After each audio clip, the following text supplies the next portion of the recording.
Hello?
Enough trolling the chat.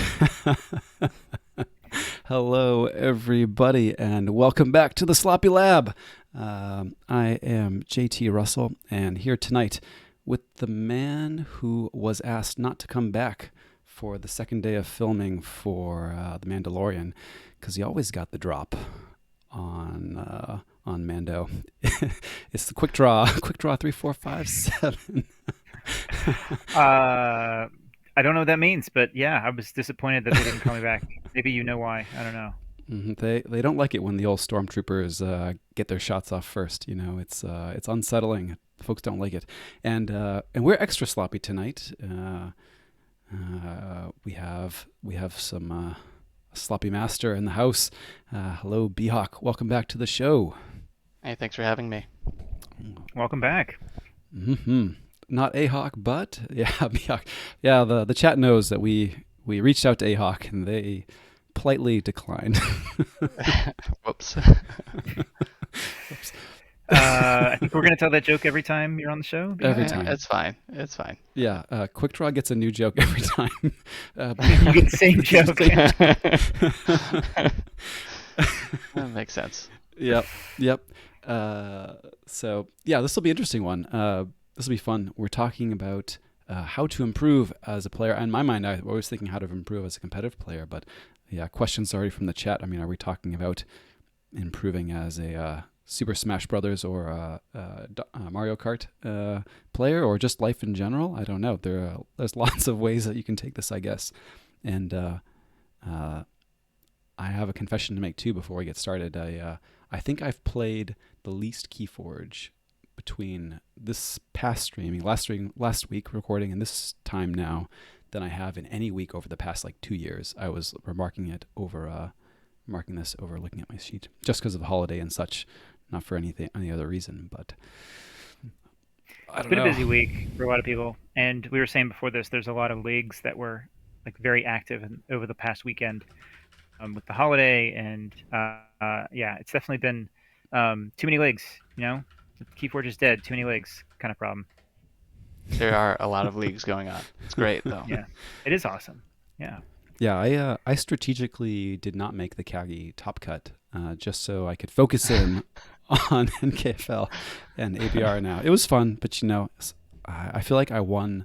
I feel like I won Kagi 7.0 in spirit before it started, and it would have just been bad form to actually win it in practice hmm afterwards. Mm. You know. That's the rumor. Yeah. Yeah. So we're going to talk about how to improve. I actually just want to give a shout out before we start to Fighting Walloon, who always poses great questions across the Keyforge servers. And they asked a question probably a couple weeks ago that got us thinking about this topic. Just really about, how other people tend to get better and what they do to try to improve. And it's a great topic, and I think there's a lot that could be said about it. We're gonna make sure we stay sloppy enough to leave some for you, but it's pretty interesting. And Bhawk, you were really interested when this topic came up too to participate in this, right? Yes, for sure. hmm I love this topic because I will be honest, I care a lot less about whether or not I'm a good player, but more about whether or not I'm improving. I mean, I hope to be a good player, and obviously everybody hopes to do well. But yeah, I think improving is feeling like you're improving is often just a very fun kind of mastery loop to be in, if we'll call it that. So the moment you stop feeling like you're improving is when maybe it loses a little bit of its shine, the game. So this is a cool topic. I'm excited to get into it. Yeah. Same. So Where do you guys want to start? should There was so the Fighting Walloon post was really kind of asking about what advice you'd have to make the most of it as a learning experience.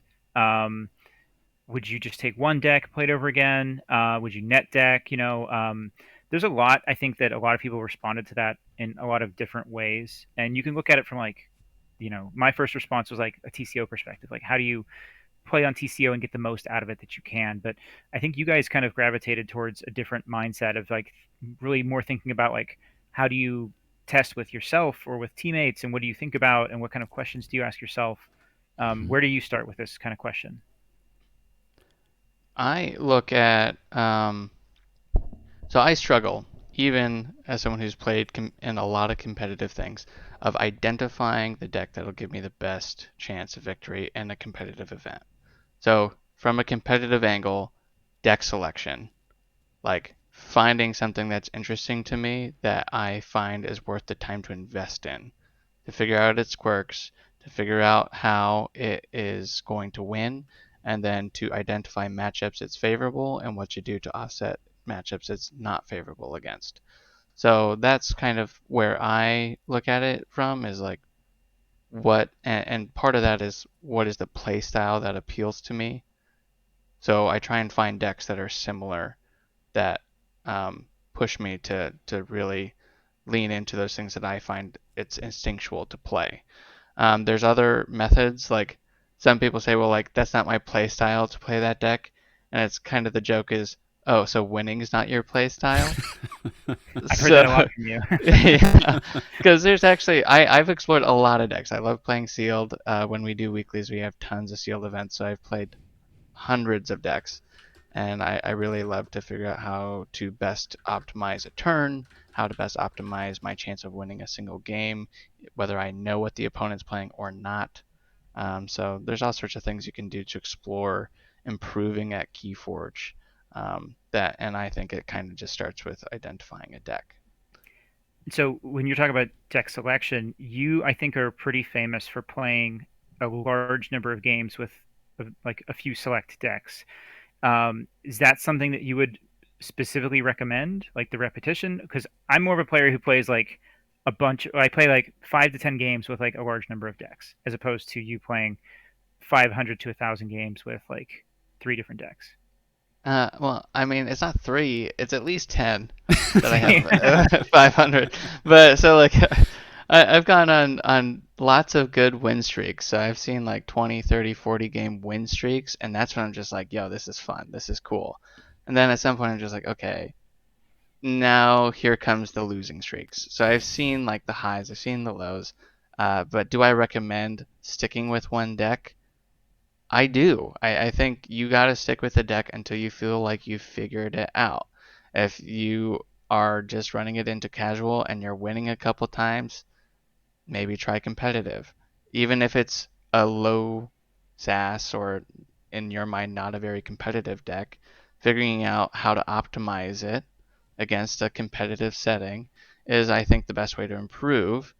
And I think you figure that out by playing a lot, seeing the hands that you're dealt, and figuring out should I mulligan, having a game plan to mulligan, and what best to use those tools. Like there's all sorts of things that come with repetition of playing a deck that even on the 100th time you play it, well, you'll run into a situation that only comes up 1 in 100 times if you play that 100th game. And then it's like, okay, well, I've seen this before. When I'm in a competitive event, what if I recognize that something's going to instinctually pull at you? It's like, this feels familiar. This is what I figured out last time. Let's try this. Mm-hmm. So I think that really comes from repetition. But do I think that you should solely focus on one deck? No, I don't. I think you will get bored. You'll get worn out of just playing one deck, and sometimes you just got to switch it up, and sometimes you got to figure out how not to play a deck, how to play a different deck, something that's completely against your play style. Maybe win for a change. Whatever whatever comes up. So that's what I recommend. We have a comment in the chat that NARPing is valuable from Murph from Fudginator. I forget how many games were recommended for NARPing. Was that 100 games? Was that a kind of 100 game threshold? Taking notes along the way. I forget the exact number, but I'm curious. I guess maybe a question for you, Behawk. If you feel like you had a magic number where you kind of like reached deck nirvana, or like it was like after 100 games I'm feeling pretty good, or do you feel like even the decks that you've played multiple hundreds of times that you're still kind of learning new things about them as you go? I feel like 100 games is the minimum before Oh, I really? feel like I've understood this deck enough to try and play it competitively. Wow. Wow. I am just solidifying in my mind that I'm not competitively viable. I think I have 2 decks that have reached that minimum that you mentioned. I have a couple. I think I have a couple, and then I mean I said that kind of tongue in cheek, and then we also have uh, we would be remiss not to mention a teammate who's like-minded as yourself. I mean, Not Tonight has played Rector hundreds and hundreds of times, and I think we saw earlier in, I think maybe it was last NKFL season. It was a situation that had come up once in the 500 plays, and it was just like this really cool moment. And so these things like really do benefit the repetitions, and I would even say it's not so much as feeling like you've experienced every different possible decision point that your deck has to offer, but it's building up kind of that bulk of experience that like gives you kind of intuition for some of the novel ones that you might encounter even after the 500 plays. I don't know. Yeah, it's that familiarity, Is it like it's when it has that name and you associate a feeling of an experience playing Keyforge with that name. Mm-hmm. So I feel like that's a pretty good indication of familiarity with a deck. You mentioned that you have like big winning streaks, but also big losing streaks. How do you encounter those losing streaks and not think to yourself, I'm bad or this deck is bad and move to something else? Because I get like a 3 game losing streak and a deck is like basically dead to me. Well, I have a question about that. Uh, do you ask for a rematch? I do sometimes, not all the time. But yeah, I know where you're going with this, and a rematch is an excellent strategy to like learn a deck. See if that was a bad draw that you had. Try to learn something different. Try a different angle in the matchup. See if it helps for sure. I do that sometimes. Sometimes it works. Sometimes it doesn't. I've had a decent number of matches go like to 3 games before it's decided, which is good. Um, Yeah, like a best 2 out of 3, right? yeah, exactly. So it's not like if I get smoked 3 times, then maybe it's a matchup. But obviously, you have to always ask yourself, what did I do differently? Even if you lose 2 or 3 in a row to the same deck in a matchup, like ask yourself, was it the matchup? Was it a bad draw? Was it something that I could have done differently in there? Yeah, The big thing for me, and the main thing that I think of when I think of getting better is really just never blaming luck. And if you lose a game, always look and see what could I have done differently to try to change that outcome. Even if it's hindsight, like just to have that like thought process and that the exercise of going through it and saying like, well, maybe I shouldn't have discarded that gateway early. Maybe I should have, gone with a little bit more efficiency early on just to try to draw and see through some extra cards to get to the last card in the deck. Like maybe it's not I didn't lose because the bottom card was, the poltergeist. Maybe I lost because earlier in the game I didn't allow myself to draw enough cards to get there. Yeah, totally. But in the sake of improving, how many times I mean in person I feel like it happens naturally, but on TCO have you ever asked, well, was there anything that you saw that I did that didn't make sense, or was there anything that you felt I should have been doing? Yeah. And the person playing across from you that wins will always say, yeah, I was really afraid of you doing X, Y, and Z thing, and you just didn't do it. Hmm. Yeah. So there's those insights you can gain from your opponent, someone who just beat you. But then there's also you gotta realize that you can learn from victories as well. Like you can look at your. It's harder because when you lose, it's luck, and when you win, it's skill. But when you win, you can recognize whether you had a good, favorable matchup, whether the cards just felt like they were coming together, and you can really like look at a play and be like, well, I hadn't really ever tried that before, and I knew that I had a 1 in 3 or 4 chance of wild wormholing into remote access to get their lash, to take them off check, put me in check to win the game. Like you could do little calculations like that and feel like you've upped your skill level a little bit with the deck.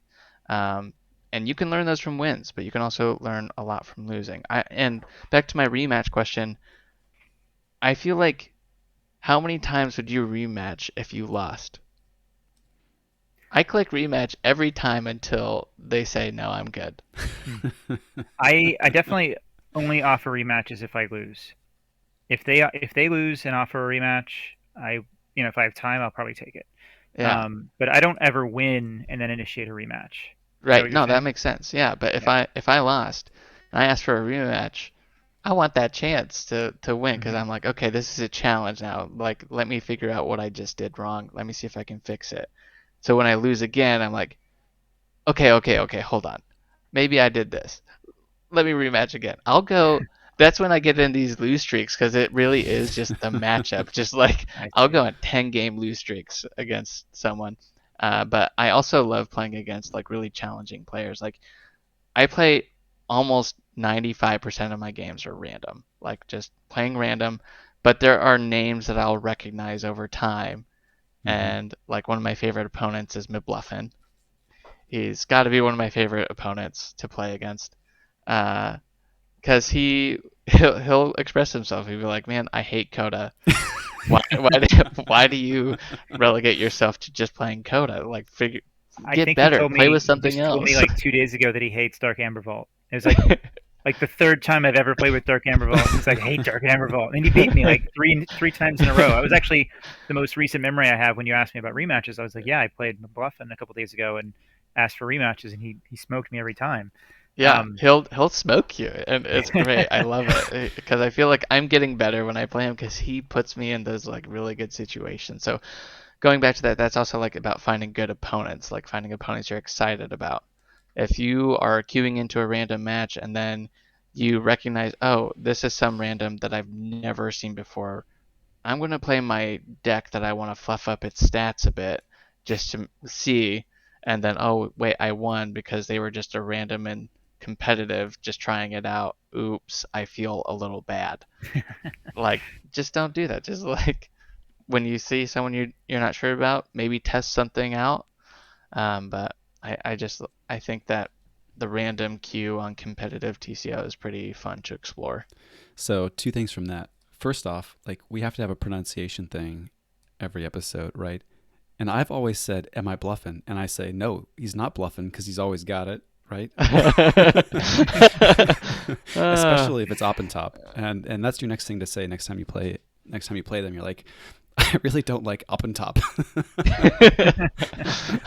And if you don't know up and uh, top, check it out on Decks of Keyforge. It's this very spicy Dark Tidings list that yeah, they're I likely to love play. that deck. And the other it's a thing that great I deck. learned from B Hawk's commentary there how he is why he always plays kind of random jank, and when we get paired up on TCO competitive random game, it's like, oh, this guy's got nothing. I'll just bring something light. Never heard of this J.R. Tussle guy. Yeah, who's this guy? Yeah, Nice. I love to do a challenge, or like I'm figuring out a deck and I feel like I figured it out. I think it can handle anything. Just throw whatever at me.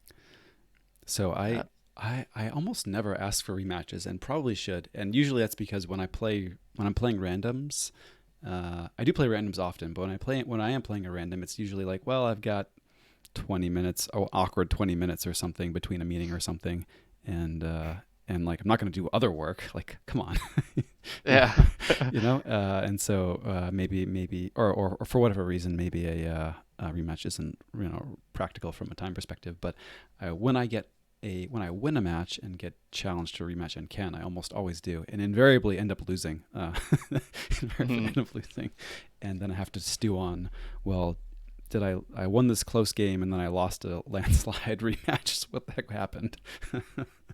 Yeah. Yeah. Do you ever ask for a third game then? I I It has to be usually a best of don't. three. Usually don't, but I should. But I should. I really should. Yeah, Yeah. that best of three nail biter, man. Mm-hmm. Mm-hmm. If there's the time, I will initiate best of three. Actually, speaking of them, uh, Am I Bluffin and I will usually go to a best of three when our eyes lock across the Game Boy of TCO and we get the exclamation mark above our head. It has to go to best of three if it gets to that point. Yeah. So you brought up playing against randoms as kind of good practice. JT, I know you play against teammates a lot, especially not tonight. Mhm. And you guys have, I think you guys hop into voice chat. You talk through your games. Do you guys do anything in particular that you focus on, like getting better, or is it more of just a casual get away from Um, work for half hour?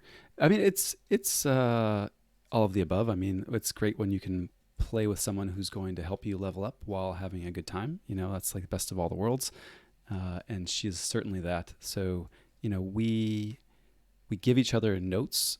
So we'll play a game and give each other notes on the play and kind of talk through some of the decisions that were made. And it's very like this was absolutely my reaction to Fighting Walloons question, their prompt on the NKFL server.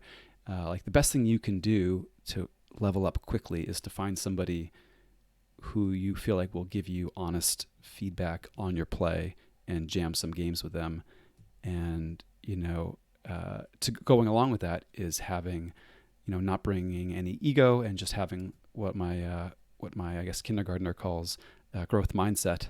Yeah, being defeatist is not going to help you, uh, and also being defensive about some of your decisions is not going to help you.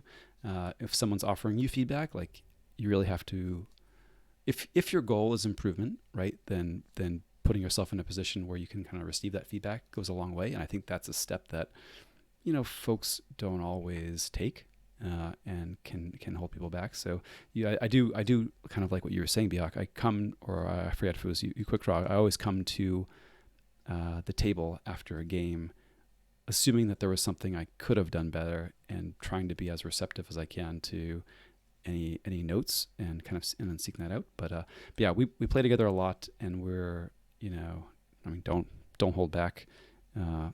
If there's something that we think could have been done differently, or even if it's, I think you are right, but I considered this. Did you think about that? And she might say then, oh well, I thought about that, but didn't because of reason X, Y, or Z. And then that's a cool thing to talk through. So I know this is not like, I know folks we're probably hoping for the quick and easy way to level up, but I do believe that having a group of people or another player who you can jam some games with, who you trust their opinions on the game and feel like they're going to give you honest and constructive feedback is just like, I mean, it's a gift, to get that sort of feedback on your play. Yeah. It is. And we're talking about improving at Keyforge more than just optimizing a given turn, Mm-hmm. right? Like Mm-hmm. this is assuming you figured out, oh, I should reap before a board wipe, or I should not waste my time fighting Right. if the board wipe is coming. Right. like those kinds of things, like making sure your order of your turn is pretty much good to go. Like there's some things about like, well, should I draw with library before I play wild wormhole, or should I wild wormhole then? Like Mm-hmm. those kinds of things are just like, that's just a numbers thing that nobody really actually knows. But optimizing should first come um, pretty quickly in your journey of trying to improve. Once you've figured out how to optimize a turn, then it's about how do you get better? How do you set up a game plan? How do you execute a game plan over a game? Yeah. And interact Yeah. in new situation, like you're interacting with something new. What do you do when presented with new information? How do you react? How do you use your tools in your deck to best counter their threats? And I think that's kind of leading into um, anticipating what the deck is, what the turn's going to look like. I have a really bad habit that I've had to kick myself of when I'm playing online. I'm playing against people that are mostly optimizing their turn. I'm anticipating what they're going to do as soon as they call that house. And in person, I had a really bad habit of speaking out loud, of being like, and of course, you're going to reap with your guy, then fight my guy because I really want to use this guy. You're not going to let that happen.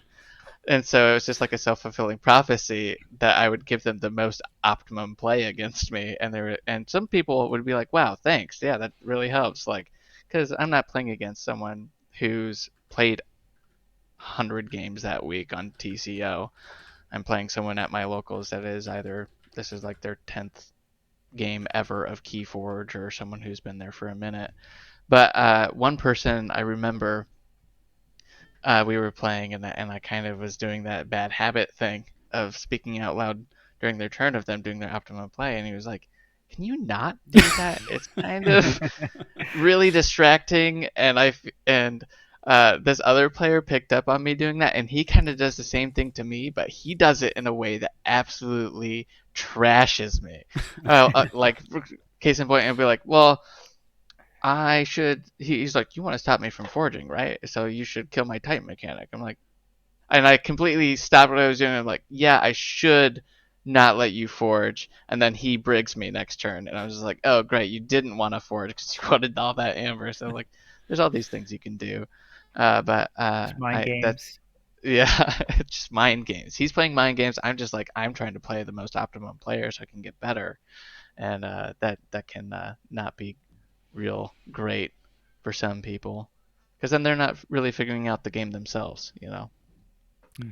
Yeah, I mean, there's a balance. I think some players, I think people are different. Like some players might appreciate having that kind of guidance to like, give them like a helping hand to do that, reach that point where they're getting optimized turns.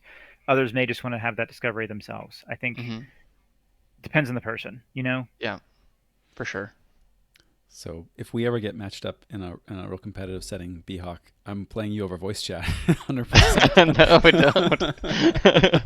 I'm Uh, gonna start listening for it now. I have Yeah. played you on voice chat a few times, and now I don't even remember if you've done that. no, I had to really try and stop, but I do.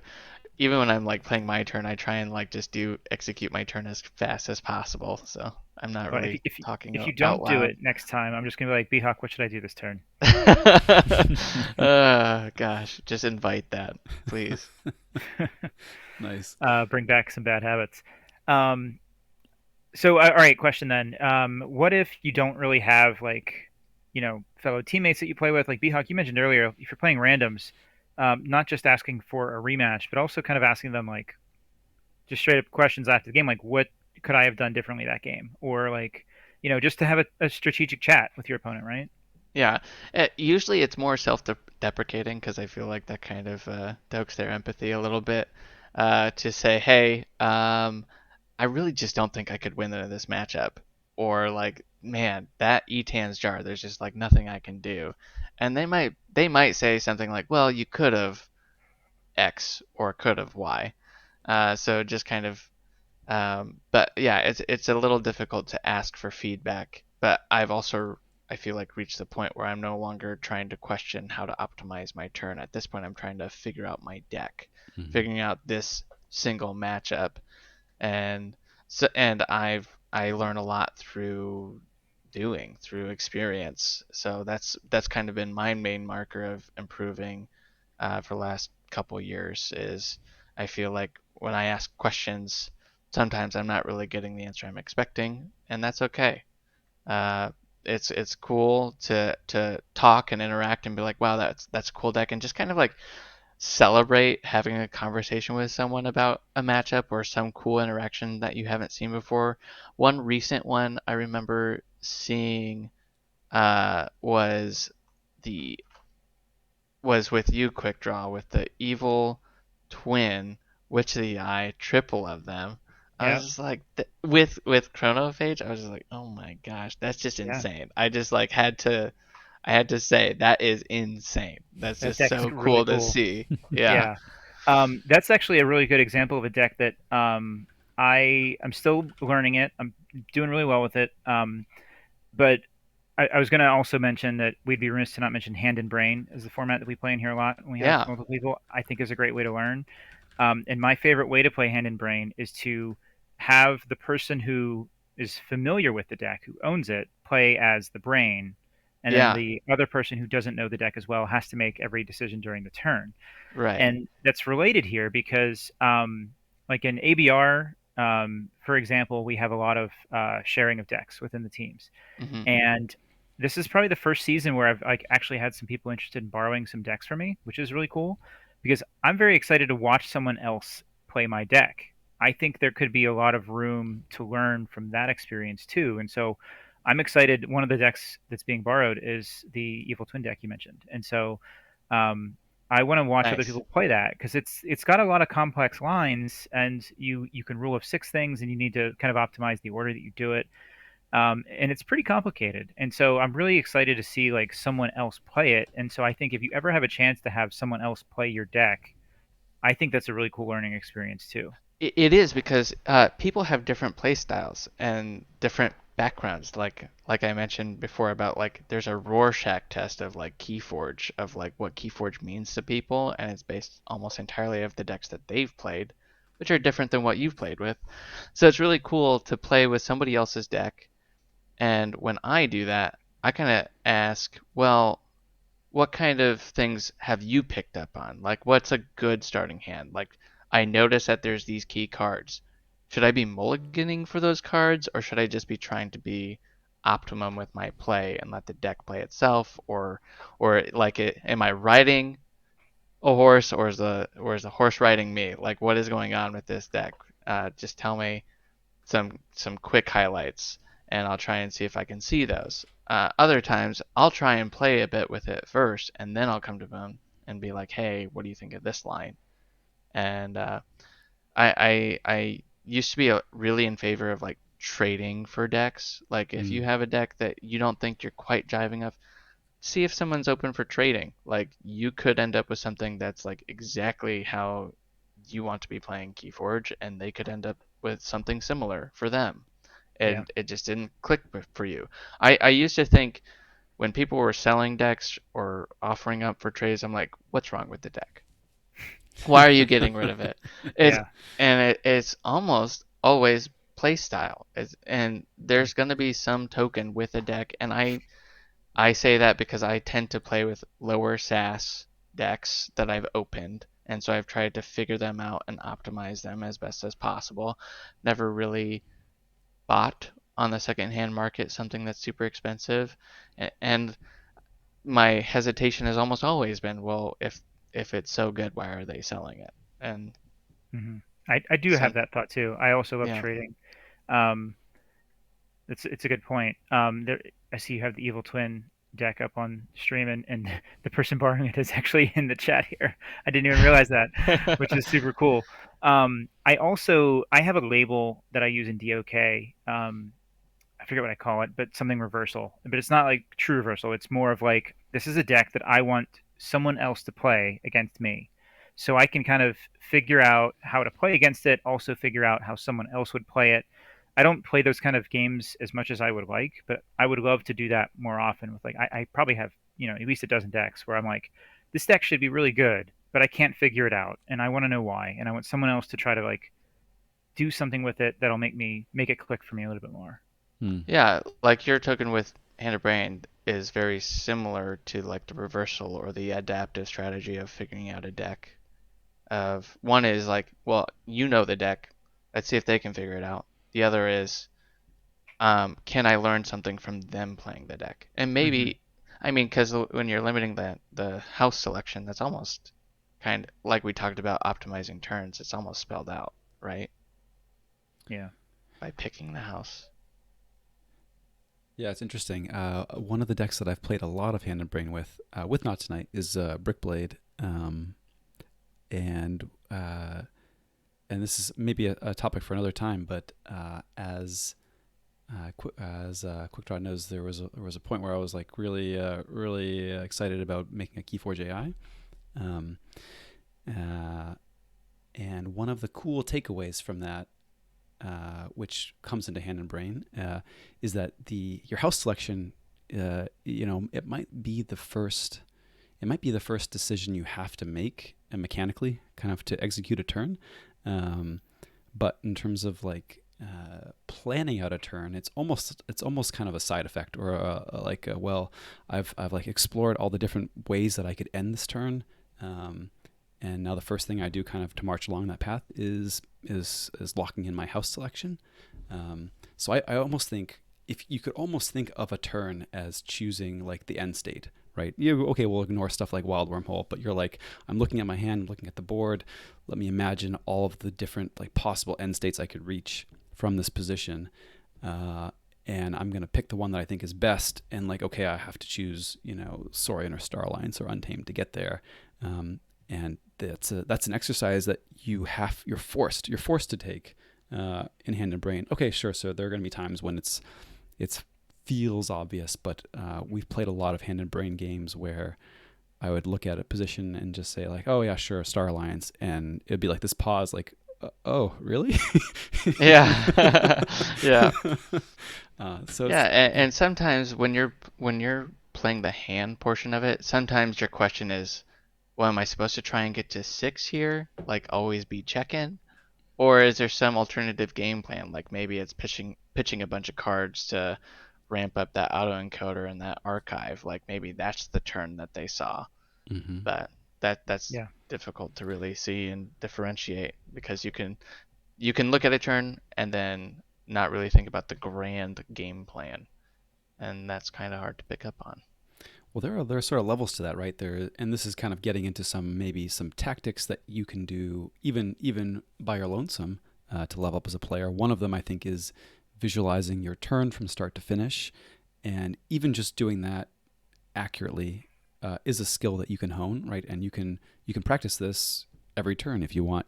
Before you start clicking houses and cards, uh, try and work through the turn in your mind, and anticipate how you're going to leave things, and make a note if you get to the end and you're like, wow, I have there's a 2 amber difference between where I thought I was going to end and where I actually ended, or there's a fight that didn't work exactly how I thought it would.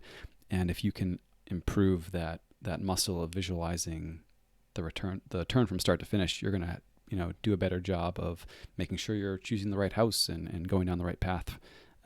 So I think Keyforge is interesting as a game in that you can do fairly well by just kind of going in YOLO mode all the time. if you have Yeah. if you have a decent deck, like you can let's like to be honest, like you can buy a good deck. You can even seek out decks that are pretty happy to have you sit behind them, as opposed to have a really active hand in crafting your turns, and will and do fairly well that way. And so I do think there are times where you have to like be very conscious about like, no, I'm going to be very present in my turn planning and crafting, because it's super easy to just look at the delta or look at the obvious like first step and be like, this is clearly the path, and then not consider much else. Yeah.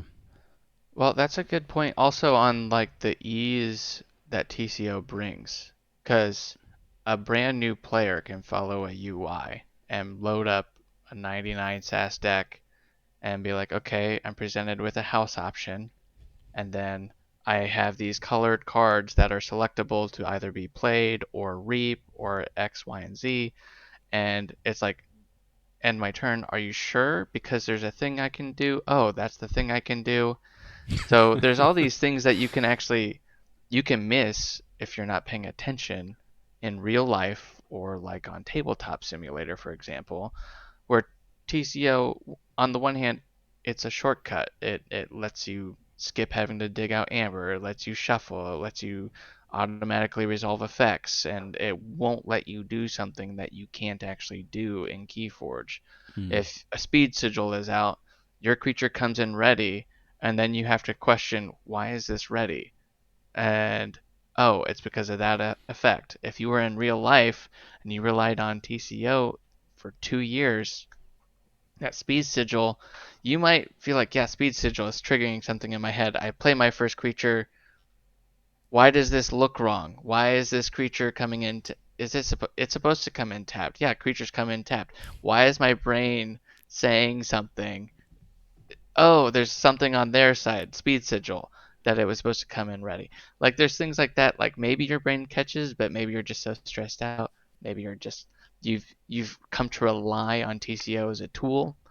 Maybe it's not the best for improving, but I think a lot of great players will recognize that it is an efficiency, and Mm. it is a good tool. It's just you got to be aware of what it does and make sure that you don't make the mistakes when you're in real life playing competitively, or maybe we'll have a TTS tournament one of these days.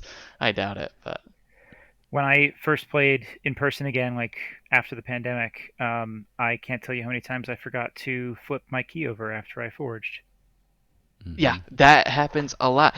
And it's one of those things where it's like, why is there no like hand note taking? There's no note taking in Keyforge. There's a reason why, but I mean, if we had note taking, maybe someone could be like, yeah, I remember you forged your key because you had 28 amber, then you went down to 21 amber to forge your key because it cost +2, and there was this effect. Like you could write some things down. We have a chat log on TCO, so we can Mm. go back and reference it.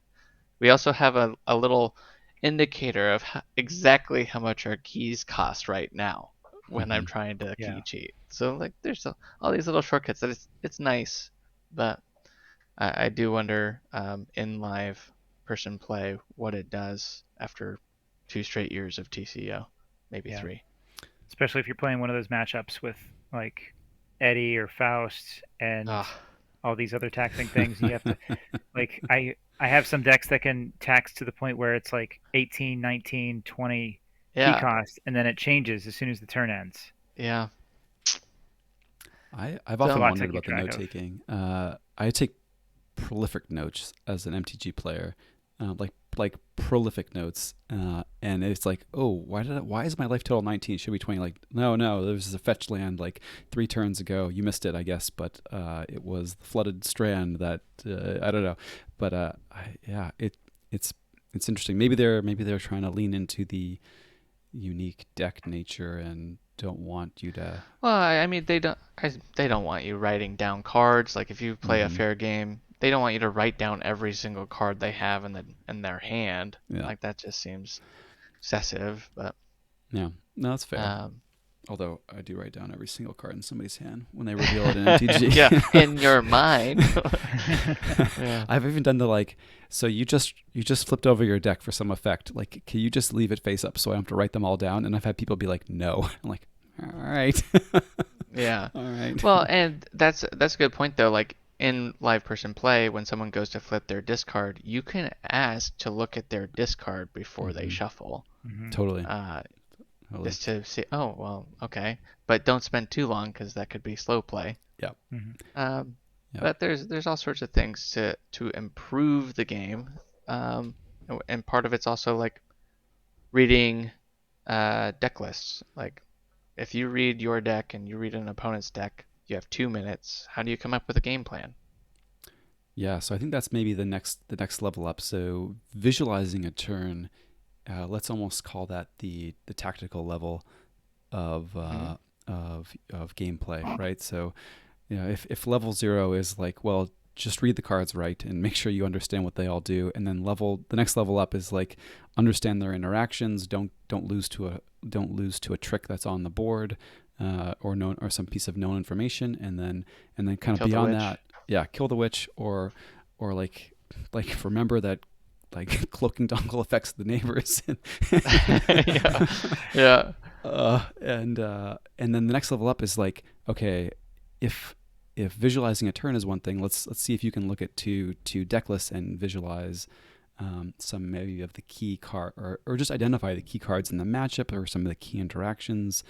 And this is a I thing think that, maybe there's a yeah. step in between that. Like there's the visualizing the turn, visualizing the game, like between two decks. But there's also like that intermediate, like understanding what your deck is doing, like what is the possible things that your deck has, and then it's assessing it against an opponent's deck. Because if it's like, okay, yeah, I have Customs Office and Double Grasping Vines and Poltergeist, I have all these tools, I'm going to make sure that my opponent is not going to stick an artifact. And then you get into the game, it's like, I have 5 of these cards devoted to that game plan, and they have 0 artifacts. What do you do? Like that's Mm-hmm. where it's not helpful um, to have this game plan in place before you know the matchup. But it's also understanding, okay, well that's kind of like 5 pseudo deadish cards, and you can recognize that immediately. Like when I Mm-hmm. have a deck with Restaurant Gruntus, I'm instantly going to know, okay, so the plan is either to lock out or create friction. Mm-hmm. If the game plan is to lock out, I gotta know, okay, what is their creature removal? With mass mutation, that is completely thrown out the window because almost every blue card might have a damage pip.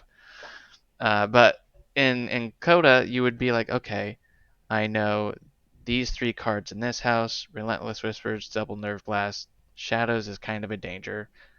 But Untamed, they have 0 out of hand removal. Maybe they have a creature for to fight, but there's 0 out of hand removal.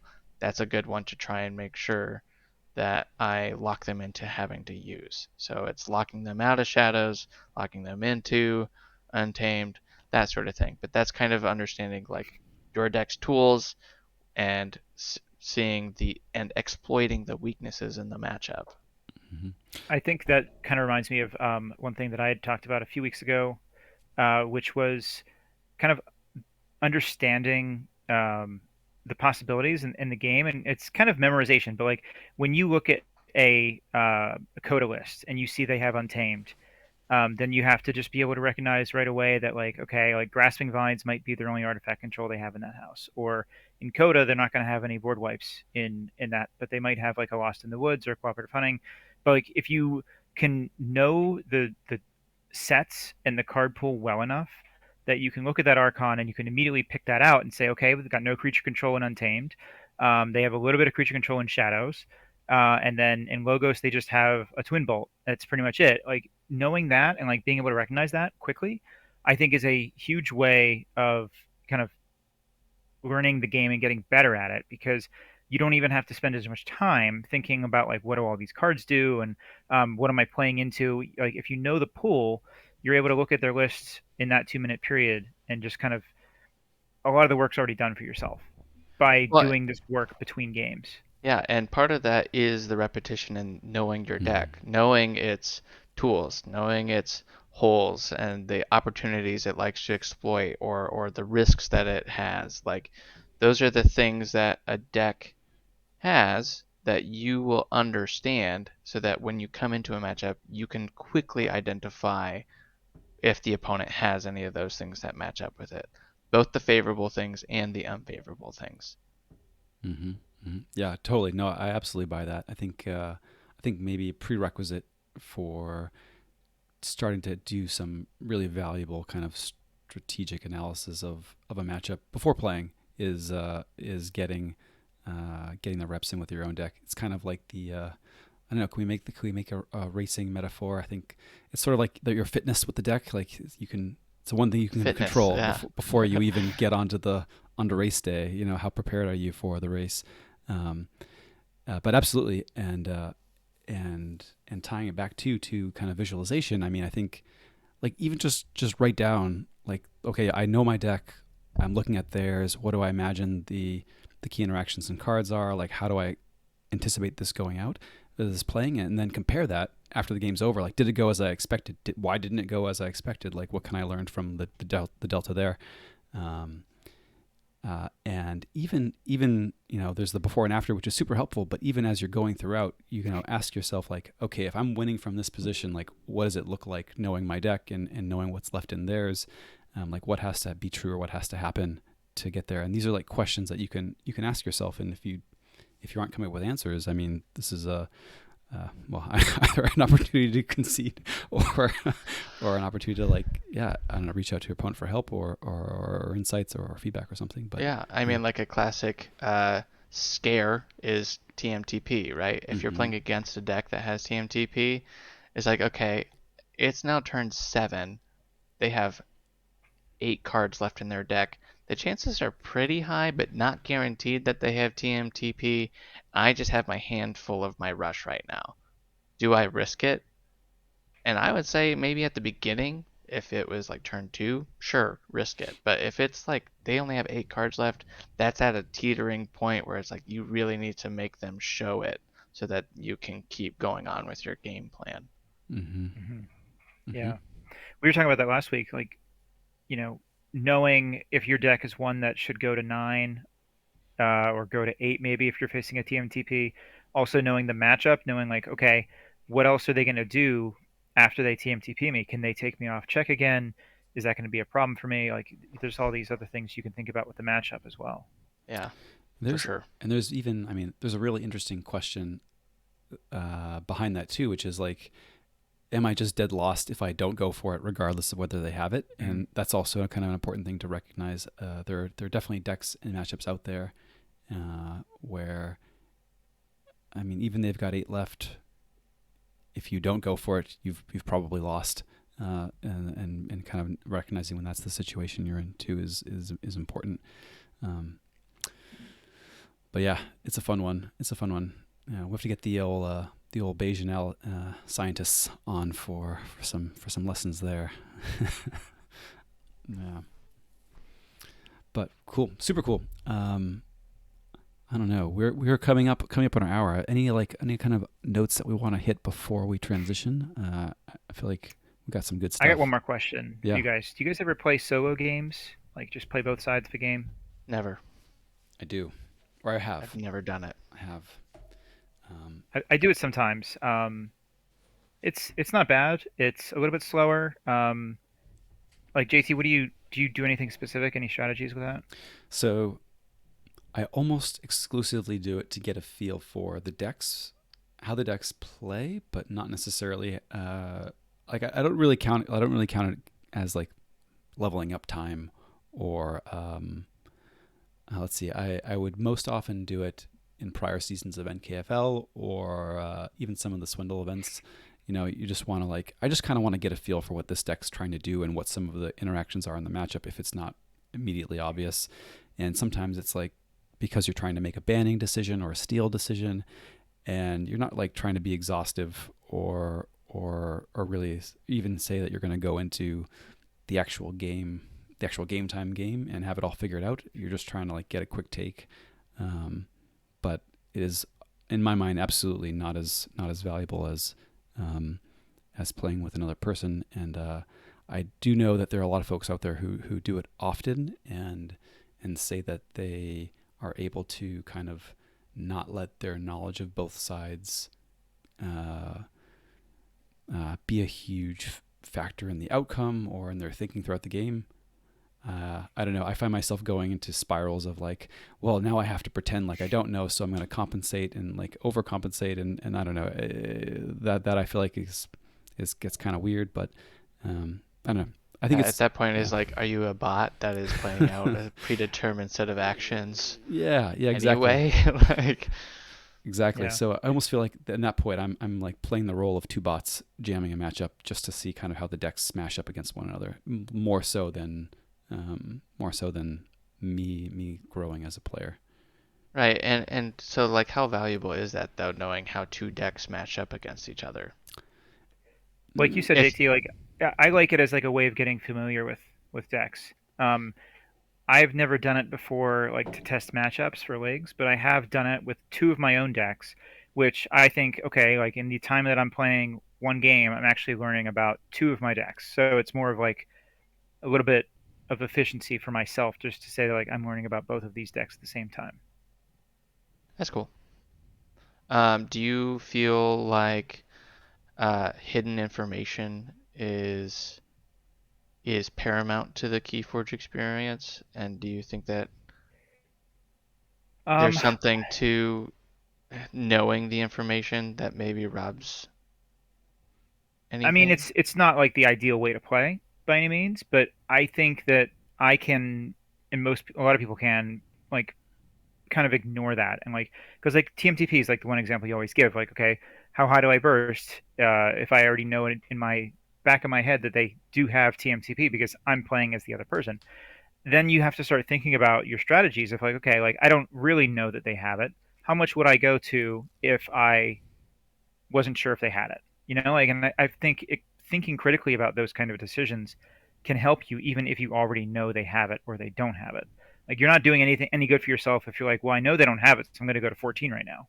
Like, Hmm. you're not helping yourself become a better player when you do that. Right. Hmm. Totally. Yeah, no, that's fair. But I guess maybe to answer your question too, Biak, I don't look at that time as playing. It's it's almost like squarely in the grinding category. Yeah. Like looking for a nugget of information, not looking for like joy of play, as it Yeah, were. because like there's that thing where like if you're playing against a deck that you own, that in the wild this matchup may never happen. Or a lot of times when people are playing at the top levels, they might proxy up their opponent's deck that they know that they're playing in the finals and Hmm. practice that matchup. Um, that is something where I could see value out of having extra games. And there's no real way of doing that, except for now there's TCO. But if you talk about like in-person play, or if it's a sealed and that deck isn't, released, then Hmm. what do you do? Or if it's in the example of like Woe, where like you have some Woe decks, some Winds of Exchange decks that aren't actually in production yet, but you have some from KFC. Like maybe you want to try out decks and just see what the feel of the new mechanics are. You could do that. I mean, there's all sorts of things where I could see where solo play could be beneficial, but I don't think it's the way of improving in Keyforge. It's more of like an alternative experience to explore Keyforge. I like that. Hmm. Yeah, right on, right on, right on. So, That's all I had in my notes. Okay. all right. Well, is there anything else? I think maybe Any we'll. assessments that you guys do on decks? Any assessments? Yeah. Do you guys do any assessments on your decks when you open them to be like, yes, I should try this, or no? Do you get like, is there some benchmark that is like, I should Oh, try yeah, this deck that's a when good you open question. it? Um, I look for like a minimum amount of creature control that might be viable. Like, Okay. call it 10, like around 10, maybe a little under if you have a board wipe. Um, and then I also like to see if it's if it doesn't have creature control, if it doesn't have a ton of it, what is it doing? Does it make up for it with a lot of amber pips or from like a lot of amber control? Um, you know, I like to see personally well-roundedness, but I think that kind of comes back to style. So I don't know if that's really like me looking at a deck and determining if this is something that I think is good necessarily. Also, I don't know if I barely have the experience of opening a deck that's actually really good. What's that feel like? Well, I've opened my Seven Sins deck, and I've opened Press Corn, which has probably one of the best disc hits I've ever seen. Um, but it's what I'm curious about is like if you see a deck, maybe you don't open it. Maybe you're like looking for a purchase. Like, Hmm. is there some minimum that you're looking for? Like, I want to take a chance on this deck. I want to invest some number of games. I want to invest some number of dollar amount in this deck to try it out, see if it Yeah. makes a competitive lineup. Like, I know a lot of players struggle with seeing their collection and feeling like they can't compete Hmm. because a deck that they've opened doesn't meet X thing. Like and we know we've all opened it up before. We're like, hey, somebody tell me what deck of mine do you think is the best? And when people look at somebody else's decks, there's like two lenses. One is like you're either looking at it, is there something you see that you want to buy or want to try out, or some play style or some combination of cards that you want to try? But what I struggle with is like a lot of the assessment values fall to SAS. I Like was there's just like gonna a say the same thing. SAS minimum where it's Hmm. just like, is this competitive? Yeah. And how far below that SAS minimum, what is the minimum first off?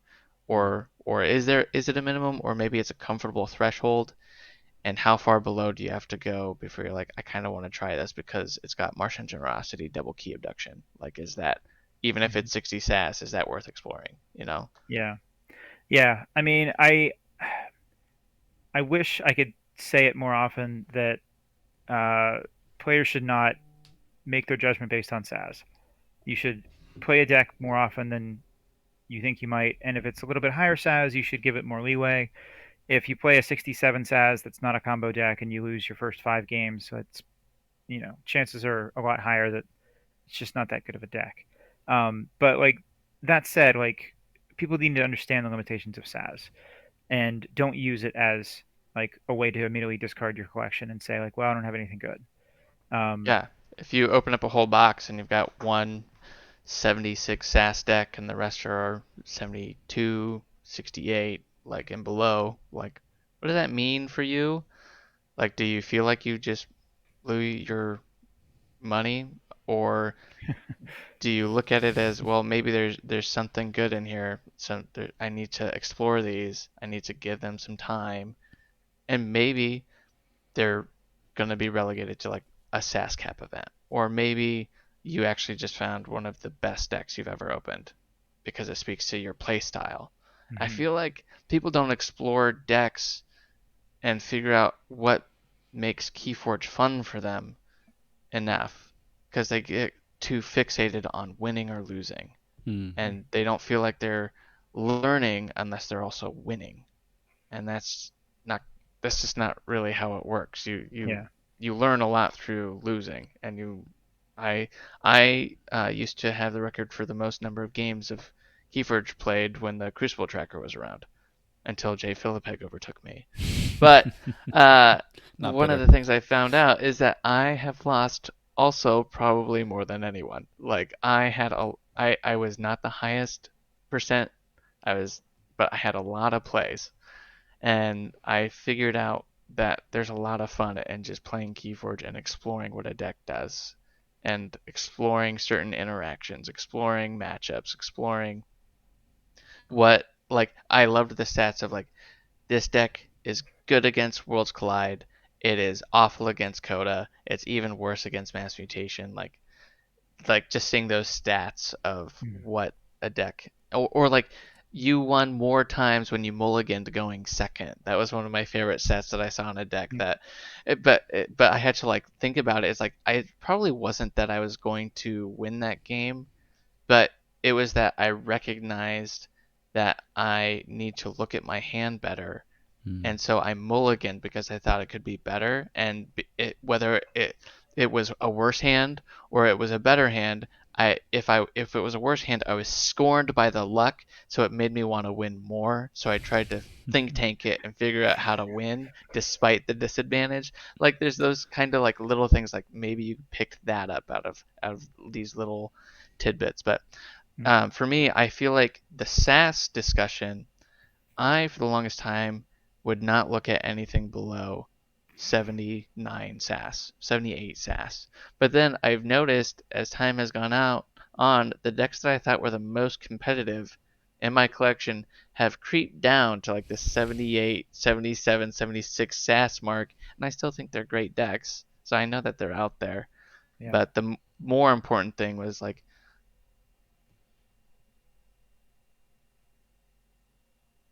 I think we lost Beaker. Oh no, lost Beehawk. I hope he's still talking to his mic. Zencaster will pick it up. I hope so too. um, It almost looked like his power was going out. oh, maybe. Oh no. Oh no, poor Beehawk. Okay. Um, He was on a well, roll. He I'll was. just piggyback on one thing that he was talking about real quick. It was that, um, that discovery of decks and, opening something and trying to figure out what to do with it. And he said maybe it's relegated to SASCAP.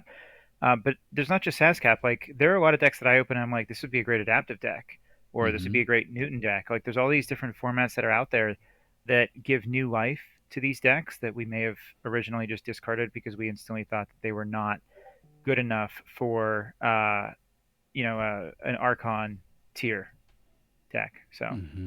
Mm-hmm. Yeah, I guess speaking for myself here, I am very strongly considering taking a 74 SAS deck to the KFPL um, KFPL event, and one of Carl is a deck also that I was really eyeing as an open Archon um, option for a long time, which is also not terribly high. I think at one point it was at 68. Um, but I don't know. I will admit though that I definitely lean on SAS as a tool to surface decks for consideration, at least on the offset. Um, Not as the final word necessarily in terms of like what's going to make it into the cut. You're all seeing the sloppy lab in the Hello? hello. yes, welcome back. Yo. Can you hear us now, Behawk? Oh, maybe not. No. Okay. No worries. Can you hear us now? Hey, sorry guys, the whole mouse just flickered. Yeah. No worries. Dinobot says you were on a roll, and then you just got cut out. Completely lost what was I talking about? It was good. It was real good. It It was. was real good. Oh, oh no. I think I was talking about SAS, and I don't know. Well, It's all right. we're just giving JT more work to do in post this week. Yeah. That's all. Great. There you No go. problem. Yeah. I guess maybe with that, it'd be a good time to cut over to the game. Yeah, sounds great. Sounds good. So I'm gonna run through the old where to find a spiel, and we'll do that. So yeah, let's do it. Well, why don't we talk about a play style then, I guess, of like what I'm planning on playing. Because I feel like that kind of Oh is what yeah, helped me yeah. become a better player. Let's kind of by way of introducing the decks that we're going to play later for the folks who are here for audio and are not going to enjoy, but is definitely relevant to the topic. Yeah, we're gonna play a game in a little bit that's going to be a hand and brain game. So a valuable learning tool demonstrated for you all. But I think Beathawk and Quickdraw are going to play together, and they've settled on a deck of Beahawks. So yeah, tell us about this deck and how you settled on it and whatever you like to say about it. So we're going to play Vera of Harchapel, which I would consider my play style deck. And it's one of those decks where I won a box of Keyforge in a Triad tournament, and I just went through the whole box and I kind of played some games and I identified one that I thought was the best in the box. And I took it to my locals the next week because I'm like, I'm going to win my locals. I'm going to win Chainbound. And I went 0-3 with Vera of Harchapel. And that was the first time I played it. And I was just like, this deck isn't it. This is not the deck I thought it was. But then shortly after that, Worlds Collide came out, and it was almost like the meta from Worlds Collide shifted the whole competitive environment. And a couple of weeks, actually probably 3 or 4 months went by before I started playing it again. And I just could not seem to lose with this deck online in the Worlds Collide meta. And it's got 2 life wards. It's got a Gateway, Dance of Doom. It's got Lights Out, Nature's Call. It's got Customs Office with double Grasping Vines. So it's got like a creature removal aspect that's really powerful when you combine it with the life wards. It's got the Customs Office that's really powerful to to just kind of clog up your opponent's hands with grasping vines, and then they have to have that friction of, well, do I just discard this powerful artifact or not? And I just found that through discovering how disruptive it was to the opponent's game plan, that is really what made me enjoy Keyforge. Like, I knew that it was not necessarily that I had the best deck, it's that this deck let me prevent you from doing whatever you wanted to do, and that let me skirt by and do a little rush to victory because it's got like a full moon, regrowth, dust pixie, key charge with Witch of the Eye. So it's also like coincidentally it has the Dominator Bauble, Witch of the Eye, Control the Weak lock. Mm-hmm. So it's really got all these like neat little tools that and it was just really funny. I wasn't able to get the Control the Weak lock on anyone. And I got the Life Ward lock on someone first. I was Oh, able to cool. cycle my Life Wards Hmm. with Witch of the Eye before I could get my Control the Weak lock. Hmm. But figuring out those little things that you can do and ways that you can optimize your game plan around disrupting your opponent, around utilizing your tools. So like one of the things I figured out is when I play Life Ward, I don't necessarily play Life Ward the turn I use it. I wait until I get a gateway and then I life ward. Or Mm-hmm. I haven't seen them play creatures. They're kind of waiting for me to play my gateway. Well, I'm gonna play life ward, control the weak them into a house where I know they've got a lot of creatures in their hand, so that they can dump their creatures and then I gateway and then use life ward the next turn. So like that's like a cool little thing that I figured out that actually optimizes its play. Mm. And another thing is bear flute. It's only got one ancient bear. Some people would say that that's pretty bad. I think it's perfect. It's so good because bear flute then becomes a pseudo screaming cave. It lets me get back my double life wards. It lets me get back key pieces back into my game plan to keep disrupting my opponent. And just figuring out these little things like the order in which I I will activate Bear Flute when I have a hand of like Full Moon, Nature's Call, Key Charge, and Save the Pack. I almost never will let Save the Pack get shuffled back in because it's an awful card. So I'll make sure that I will activate Bear Flute and then unceremoniously discard Save the Pack at the end of the turn. So it's So buried. I those kinds of things I've are seen you what. play this, and I really enjoyed watching that Bear Flute interaction with. It was an artifact heavy. I think it was World's Collide deck you were playing against, and you had the customs office out. You played the Grasping Vines, and then they were like, "I'm getting my Golden Spiral," and they played it again the next turn, and you Grasping Vined it again, and they were like, "Okay, finally his Grasping Vines are gone. I'm going to play this Golden Spiral." And then the next turn you played the Bear Flute and shuffled everything back in and just kept redrawing them. And it Yeah, was yeah. it must be so frustrating, but that's like it's a real Doomy, like Hmm. 15 disruption. There's so much stuff in there that I love in Doomy decks, like the Nature's Call and the Lights Out and the Grasping Vines. And this deck really takes advantage of that. It's really cool. Yeah. Very, very Thanks. cool. Very cool. I guess I'll introduce my deck, though I've talked about it a couple times on this show before. I'm going to be playing a Destratage Spawn of the Dragon Tower, one of the many Spawn decks out there. And I guess I won't get too much into the specific cards yet. I have talked about them before, but one of the reasons why I'm playing this deck tonight, and I'm very curious to get some of your notes after the game on it, is I'm going on my own journey of trying to get to 100 games with this deck. For only the reason that I think it's pretty good, but I am underperforming with it, and I'm trying to like figure out why that is. So almost like a forced like, okay, let's figure out this deck and why we're not doing as well as we think we probably could with it. Like I don't think it's the necessarily ever gonna make my say Hexad lineup, but I feel like I'm missing something like with how I pilot it or with how I'm piloting similar decks to it. So there's like some valuable nuggets to get from the repetition. I'm hoping.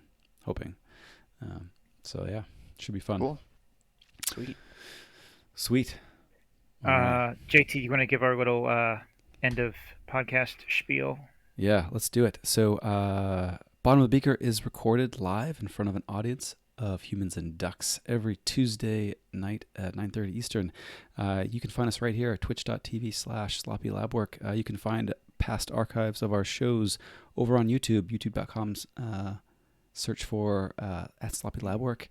And for the very best content, 3,457 times distilled and scraped from the bottom of the beaker. Search for that very phrase in your podcatcher of choice, and you'll see us there, giving you a nice little wink. And you'll hit subscribe, and it'll be great. So thanks for joining us tonight, B-Hawk. Hope to be doing more of these for sure. I don't know, any send off from you first? Just to the audio folks, this is not goodbye forever. Oh, well, thank you guys for having me. It's been great. I love talking about Keyforge, so love coming on to talk. Right on. And how about yourself, Happy to have you Petra? any week. Yeah, just stay sloppy, everybody out there. Stay sloppy indeed. That NPR vibe. Yeah. Let's go, NPR. Become a sustaining member. We'll send you a tote. No, we will Sloppy not. Lab Work tote and a mug. Sloppy Lab Work is not accepting donations. Yeah. But if you have totes to send us, then maybe. Yes. Okay, cool. I'm going to stop our audio recording. Let that catch up and adjust our stuff over here because the layout shifted a little bit. So am I going to be loading Vera here, B-Hawk? Am I going to play as the hand or? Yeah, I think you should play as the hand. Excellent. Cool. And I'll get a game fired up.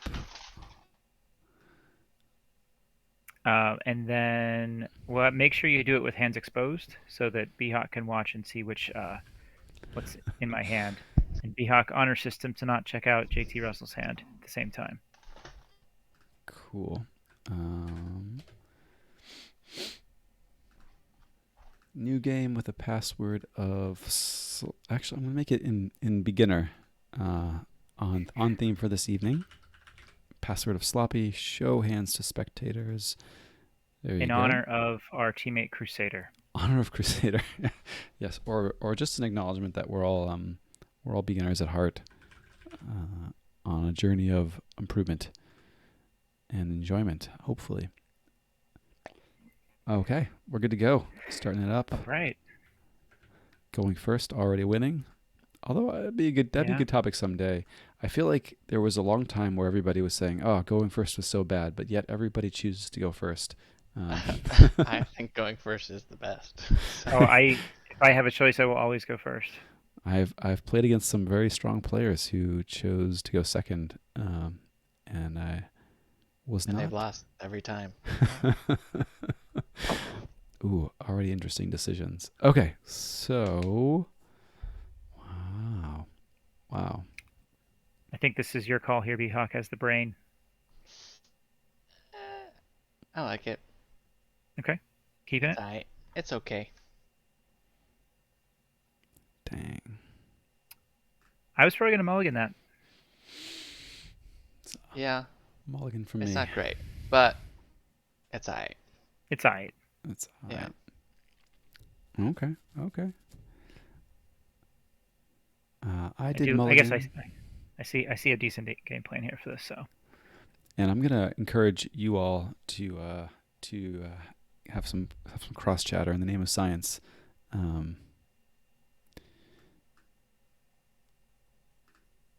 That's a great way to kick things off. Sloppy lab work to kick it off, indeed. There we go. What do you think here, B-Hawk? Yes. Yeah, that's what I thought. I like that.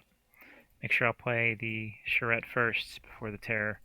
And I think that's the first time in my life I've ever gained 2 amber from the terror. So thank you. Thank you for the experience. Wow. No problem. Okay. Interesting. Well, shadows for me. Discard was already an interesting choice. All right, I dig it. The chat's already calling me out for my suboptimal plays. Let me see. Let me see what y'all got. Yeah. Yeah. Okay. Playing some duders here. Here we go. Yep. Untamed. All right. I'll play some duders again. It's gonna be great. Yeah, this is a decision here. Yes, it is a decision. Yeah, he's got looks like two artifacts, so the Cargo Phantom is not that scary, but I don't still don't want to let him sit there. All right, let's Nature's Call. Definitely gonna get rid of the Moon Cursor. Definitely gonna get rid of the Umbra. Yeah, let's just do Carlo as well. And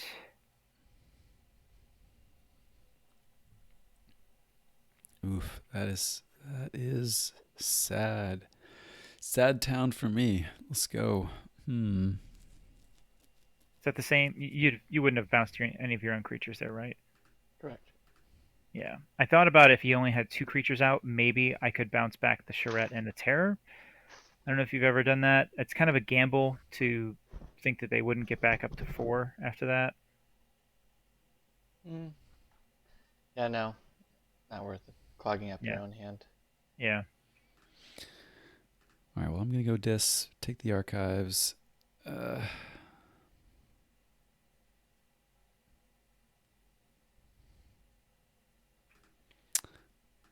I'm gonna burn this poltergeist. Play a pit demon.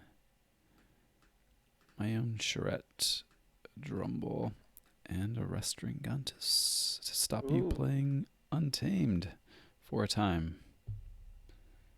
All right. Yes. Okay. Go to Dis. Life Word. Mm-hmm. Ember Imp.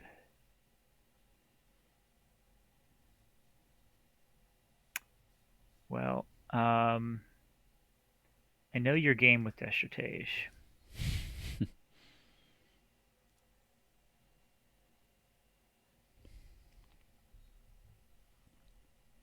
I'll fight with the Charette.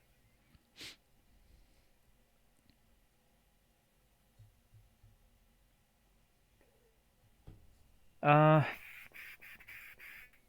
guess I'm gonna. How many Charettes do you have? Just one. Yeah, I think I want to get your Charette off the board too. Cool.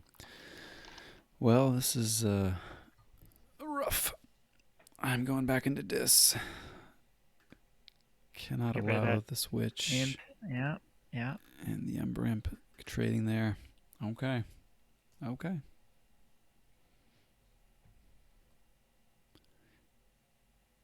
Um. Yes. All right, straight back at it. Um,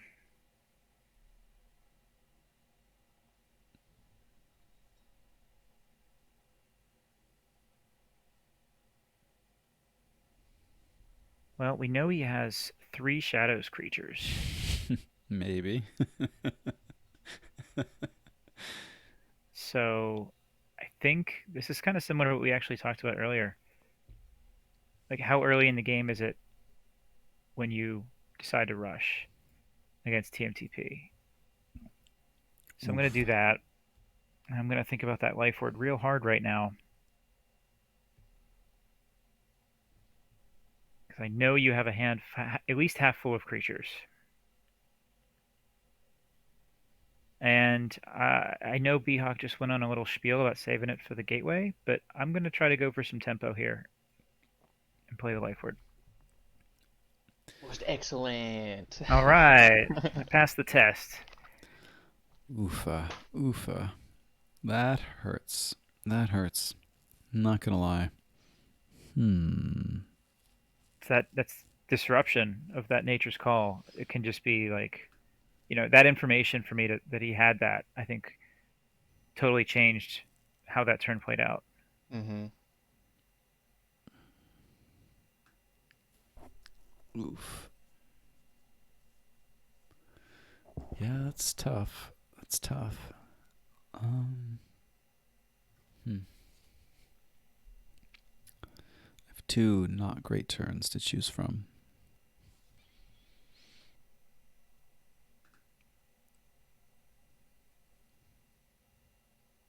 Mm-hmm.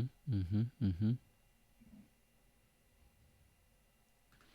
See, I feel like you're just going to go right into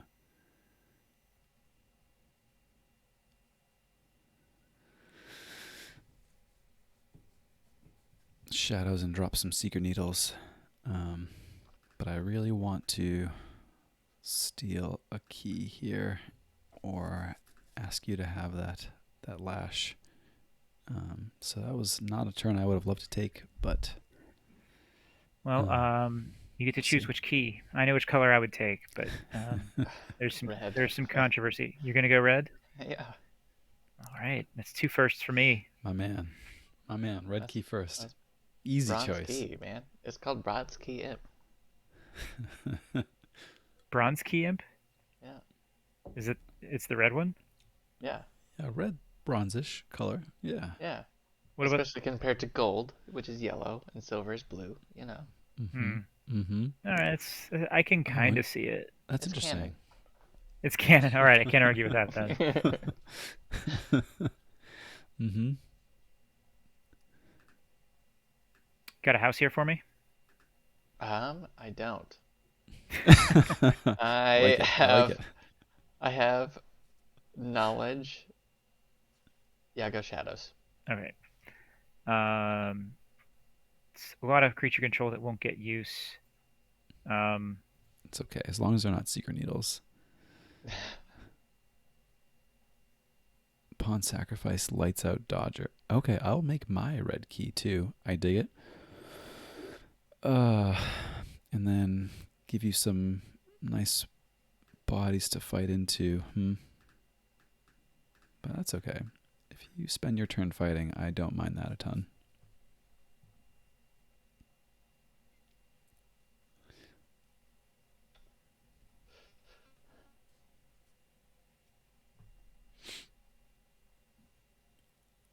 Yes. okay, that's interesting. I thought about that. I was like, maybe he's gonna send me into dis. That could be all right here. So let's activate the lash before I forget. Not really any reason to. Mm-hmm. Let's Dance of Doom, and I think I'm gonna get rid of the ones, Sag. and we are gonna control the weak, Mm-hmm. and 6. Interesting. Um, I want to send you back to Logos because you just came out of it. Could have drawn 4. I think that's unlikely. But if I make you go to Logos, you would need to have drawn an EP to take me off check.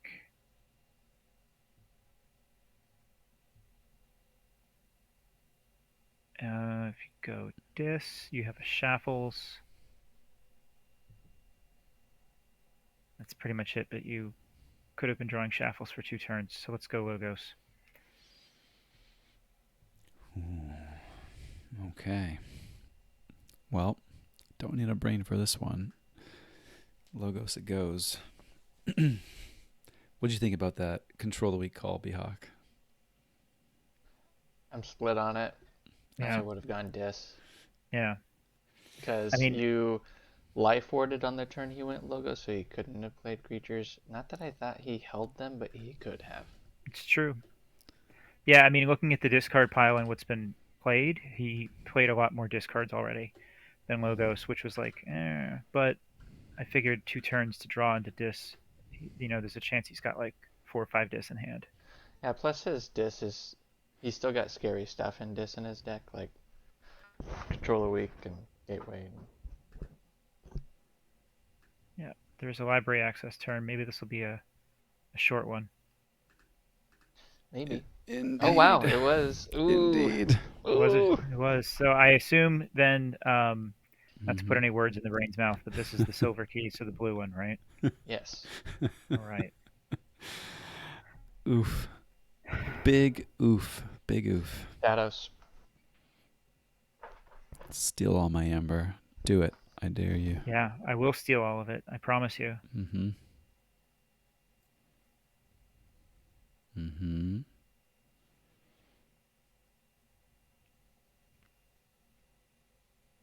Hmm.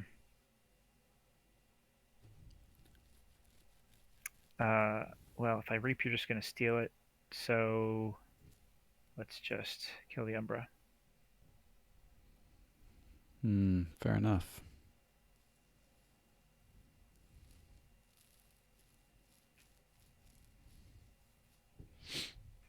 Awkward.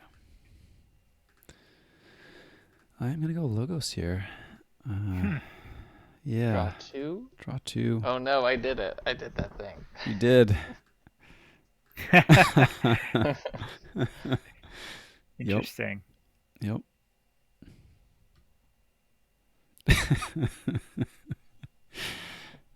Got him. Got him.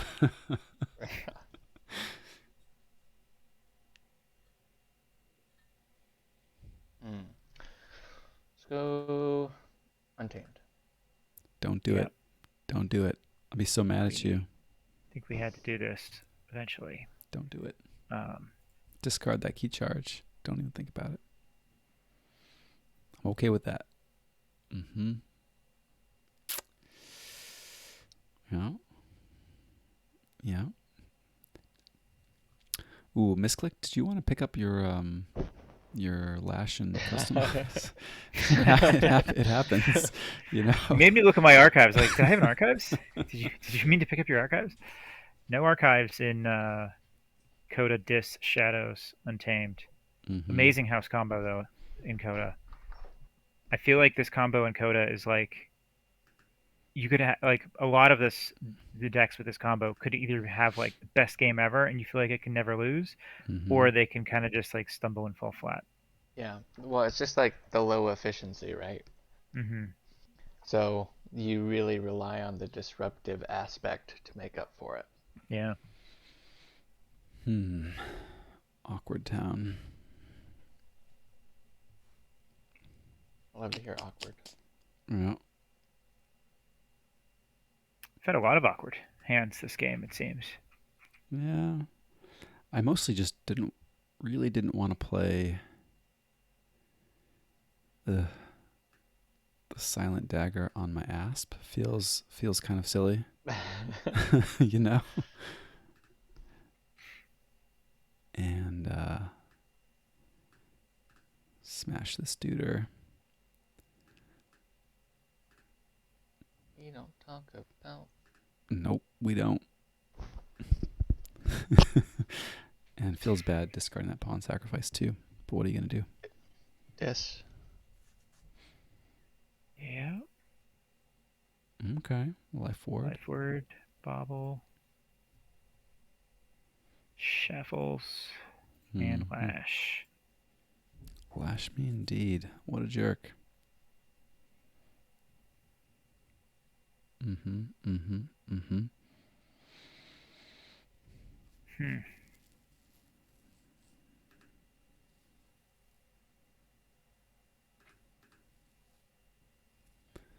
Cool.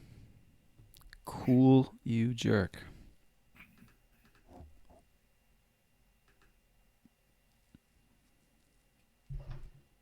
It's got real awkward over here, B-Hawk. In a little bit. Back in the shadows. Reap and blow up that dude. Reap here. There we go.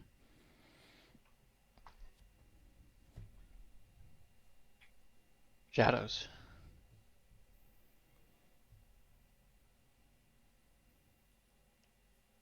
Mm-hmm. Fights the Bruno. Double fights the Bruno. Nice. Mind games. The poor Bruno. The poor Bruno.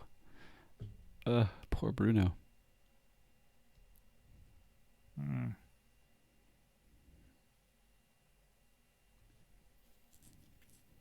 Okay, that's Yep. a key.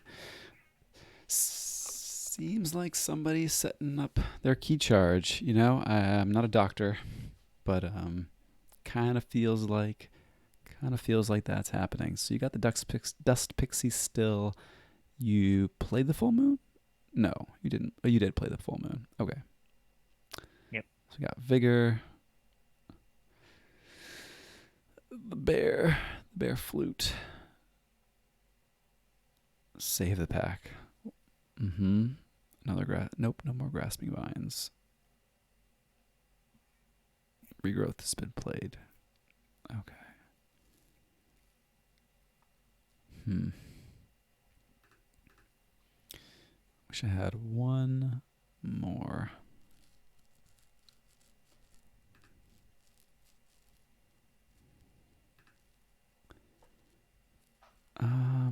Interesting. Okay, I'm gonna go.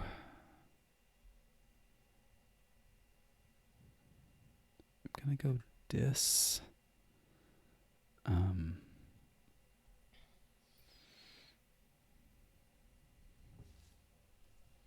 And not feel good about my options either way. I think 1, 2, 3, 4, 5, 6, 7, 8. Hmm. You still have a bad penny.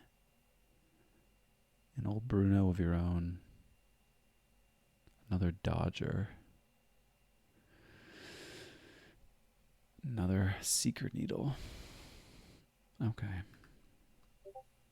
Bad penny with the Secret Needles. Fun. That's pretty cool. I'm not doing that. 2, 3, 4. Oof, this feels rough. But, okay.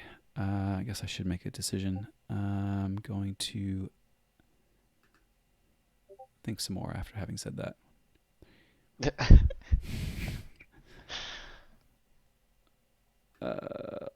11? Wow, 11 of your dis things having been used. Really? 1, 2, 3, 4, 5, 6, 7, 8, 9, 10, 11. Wowzas. So we are yet to see Dance of Doom? No, we played Dance of Doom. Played Hecatomb.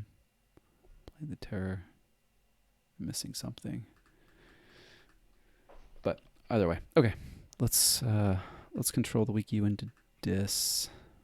Let's play this Tentacus. Let's play this Guardian Demon. And let's discard this Gateway to Dis. It is interesting. Yeah, Mm-hmm. this one is difficult. This.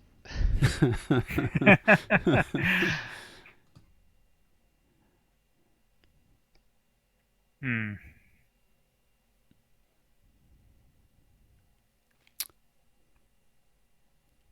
Yeah, Gateway to Dis. Okay, let's see. That Tentacus is a bummer. Mm-hmm. Is it though? I don't know. I mean, Yeah, it is. I can can confirm. confirm Tentacus bummer. Yeah, all right. Well, I'm not giving you Amber to reap, so we're just gonna wipe it. Give me that money. And mm, dang, that's tough. Um,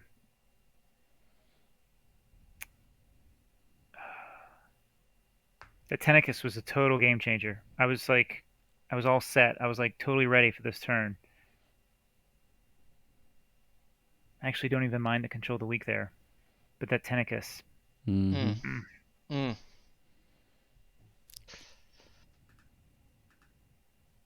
Mm. All right. I'm just gonna let it go. Hmm. Beehawk pulls his mic away and swears off mic. uh, I'm still facing down this really awkward turn coming from you. Dust Pixies, Key Charge, Vigor. Ugh.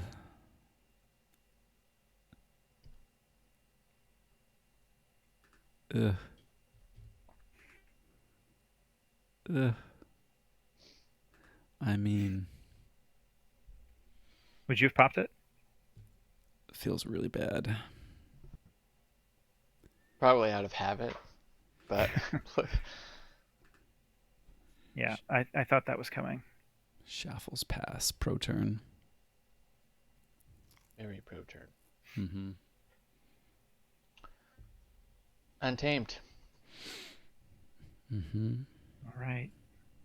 Yup. Yup. Discards Key Charge. Horrible card.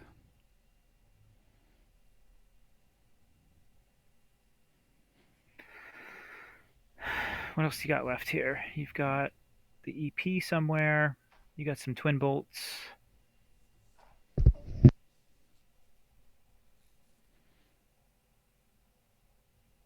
I don't think you have that many creatures left. I'm not afraid of creatures. You should fear my creatures. They're all excellent. Yeah. That bad penny Dang. coming for you. Mm. Gonna replay it and replay it if you don't stop me with some life wards. Just gonna play that vigor. I don't like it, but I feel like I had to.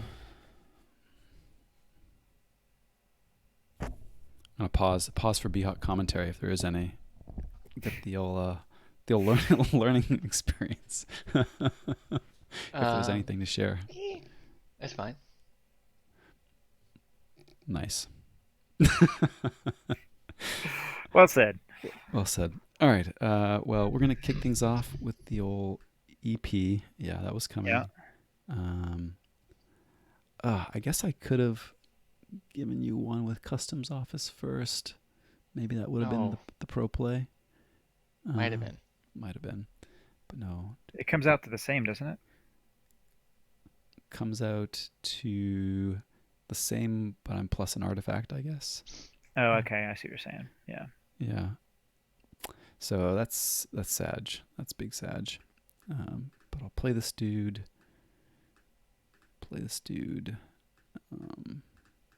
Smash these dudes. And smash these dudes.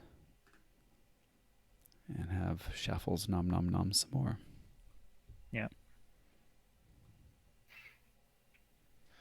Oof. Shadows.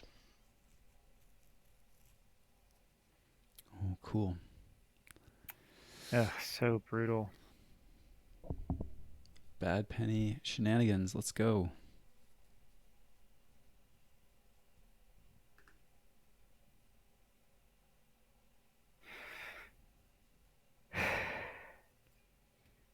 Plays the Dodger. Yeah. And he's shuffled now.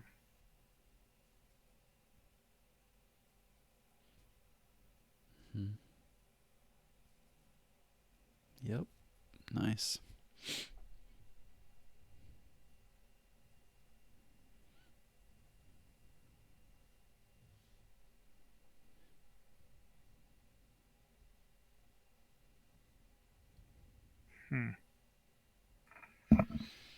I don't even know what to do with that life word anymore.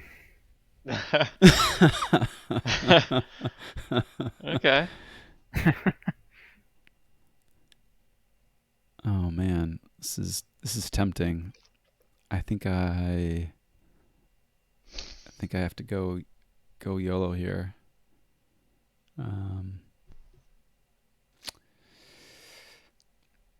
You just reshuffled.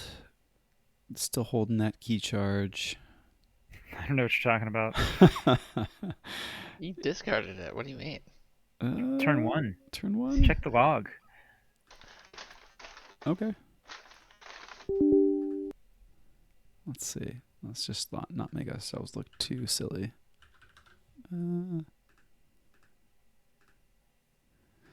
Pro tip: use the log. Oh no, is it not working? Weird. There we go. Yeah, get out of here. Discard at turn 1. All right, we're going dis. We're saying farewell to the Shaffles. Your service was admirable. Gateway to recollect the Bruno Amber and Pit Demon and Prey.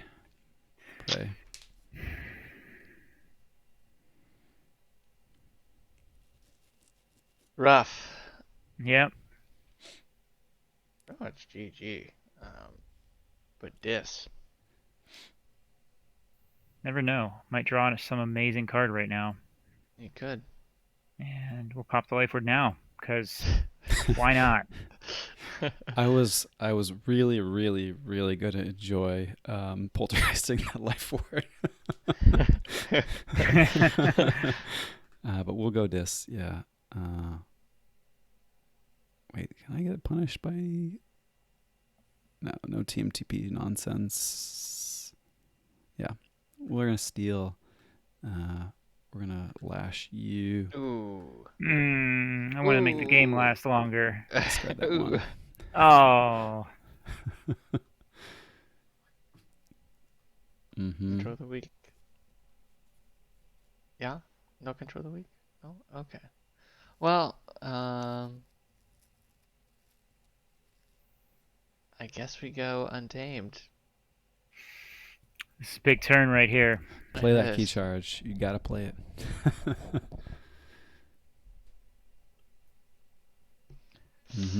Yeah.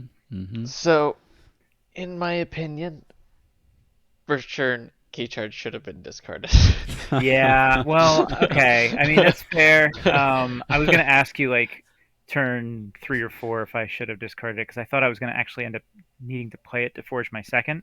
Yeah. And the reason I held it is because Destrotage is like I know it really leans into the Drumble, the TMTP, the Effervescent Principle, and I was like, I think this is going to be a key card. But he ended up just letting me forge for 6 twice, and then all of my Untamed Pips and Rush were gone by that point. So Right. So that's the thing, is Vera's on a very like teetering edge of, because it has no efficiency, you have to optimize your hand plays as much as possible, and sometimes that means discarding a card yeah, like key charge, and because you can play smartly around it, even if you give them 2 or 3 amber with TMTP, you got to execute the life wards appropriately. You got so that he can't play his Carlo Phantom plus an artifact, or he can't do X, Y, or Z. But because like you did end up forging 2 keys without TMTP coming up. Yeah. So it's like I played that game with 15 chains. Yeah, you did. You did. Like, that's one of those things that, like, if you think about it like that, it totally changes how you feel about holding cards. Yeah, because it offsets the optimization of your other turns. Because you could have had a hand of like 5 or 6 of one house at one point, but we never know. We'll never know. Is my math right that for 15 turns holding that, I would have drawn 15 additional cards this game? Not necessarily, because it's lumped in with when you go untamed. So like, it's not. It ends up being one less card over all those turns, but also like you could have only had a turn of 3 that you would have played anyway for going a certain house. Yeah. Regardless, I would have had a pretty good chance at redrawing it had I just discarded it. Right, yeah. And you would have gotten to your tool like Bear Flute sooner, maybe. That Bear Flute at the bottom of the deck. I know. Swear to God, I was so hyped on that Bear Flute. And then the Double Seeker Needle, Bad Penny. Oh man, that's scary though when you see like they also have like what is it, Double Gateway? Yeah, that's almost like if you have two Secret Needles on the board, Bad Penny is worth keeping to play. I love playing Bad Penny for the lulz. But if there's only one Secret Needle, it becomes, well, how much is Bad Penny stopping my efficiency? Yeah. If it ends up coming back to my hand. I was kind of pot committed to that key charge play, so the reason I played her there was just to try to go back into Shadows one more time to generate like And just enough honestly, for a key if charge. he didn't have Tentacus, we would have been there. We would I have been know. I know. there. You were gonna call Dis that turn anyway, right? Yeah, Yeah, I for was like, sure. this is gonna be great. We're gonna call Dis. We're gonna bobble for one. We're gonna gateway. We're gonna lash. We're gonna Yeah, life word. And then next turn, I just go right into the Untamed Walk Off. It would have been yeah, just enough, but the yeah. Tentacus took us right off that. It did, just barely. But that was a Well, good game. That was fun. yeah, good game. Mm-hmm. Mm-hmm. Yeah, cool one. Especially, I love this is exact. I guess Vera is very similar to Destrotage in that it's a deck without a lot of efficiency baked in. I guess Destrotage even has a little more, has more than Vera, um, but I feel like the handcrafting is at a premium, and the hold versus pitch decisions are like make or break, especially early on. Uh, Hmm. uh, and Are so your library accesses in that deck usually pretty weak? the library access in this deck, uh, I don't lean into it. I'd like to say it's pretty weak in general in this deck. Like you get the random game where it just like goes nuts and you are like, oh, I keep drawing logos cards. Life is great. But usually library access for me in this deck is like next turn is gonna be the shadows or dis like onslaught, and I'm just like clearing house on logos, and I'm gonna have two turns that are very heavy uh, shadows or dis, um, and that's I more liked important. your play of just reaping with Doc Bookton to plus up your hand size a little bit. Yeah. Yeah. I guess I don't know. I'd be curious if anyone in the chat was like is like, ooh, that was weird, or that was interesting. I did feel like I had some awkward hands to get through, but I find myself doing that with Bookton a lot when I have the tunneler on board. Like I'm really building towards like a big swing turn, um, Yeah. and there's just like tension that until that tension is released, then continuing to build is like the best thing I can do. And it feels like you really feel like, oh, I want to move some cards, um, uh, and that feels bad. Um, Yeah. that- Yeah.